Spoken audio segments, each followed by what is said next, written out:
Hello, তোমরা দেখছো light trading photocopy academy YouTube channel. আজকে নিয়ে এসেছে low key portrait, 2 point of light low key portrait. প্রথমে কিভাবে করব? প্রথমে যে লাইটটা ইউজ করবো সেটা SK400, আর সঙ্গে মডিফায়ার থাকবে হচ্ছে আমাদের গোরাক্সের 80cm অক্টা।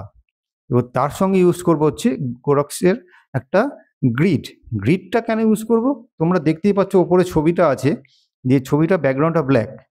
তো আমি যদি গ্রিডটা না ইউজ করি তাহলে আমার যে লাইটটা ব্যাকগ্রাউন্ডে পৌঁছাবে, গ্রে ব্যাকগ্রাউন্ডের জন্য লাইটটা পৌঁছানোর জন্য গ্রে ব্যাকগ্রাউন্ডটা গ্রে হবে, আর যদি লাইট না পৌঁছায় তাহলে গ্রে ব্যাকগ্রাউন্ডটা ব্ল্যাক হবে। ওই জন্য আমরা গ্রিড ইউজ করছি। তো এবার দেখো লাইটটা ডিরেকশনটা দিচ্ছি, এটা ঠিক 45 ডিগ্রি অ্যাঙ্গেলে লাগাতে হবে অ্যাপ্রক্স। তো তাহলে কি হবে, আমাদের ওই যে হাইলাইটটা চোখের নিচে ক্রিয়েট হয়েছে ওটা হবে, ওটাকে বলা হচ্ছে লুপ লাইট। তো এরপর চলে যাবো হচ্ছে আমরা ব্যাকগ্রাউন্ড লাইটের দিকে। ব্যাকগ্রাউন্ড লাইট কী লাগাবো? SK400, আর তার সাথে লাগাবো একটা হচ্ছে রিফ্লেক্টর ডিশ। রিফ্লেক্টর ডিশটা কী কাজে দেবে? তোমরা ছবিতে দেখতে পাচ্ছ যে ছবির একটা ব্যাকগ্রাউন্ডে আছে, মডেলের ব্যাকগ্রাউন্ডে একটা গোল একটা হাইলাইট ক্রিয়েট হয়েছে। সেটা কি করছে? সেটা ব্ল্যাকের সঙ্গে ব্যাকগ্রাউন্ড ব্ল্যাক আর মডেলের যে সেপারেশনটা, সেই সেপারেশনটা হাইলাইটটা ক্রিয়েট করছে। ওই হাইলাইটটাকে আমাদের ক্রিয়েট করতে হবে। তো রিফ্লেক্টর ডিশের সঙ্গে কী ইউজ করছি? একটা বার্নডোর আর একটা গ্রিড।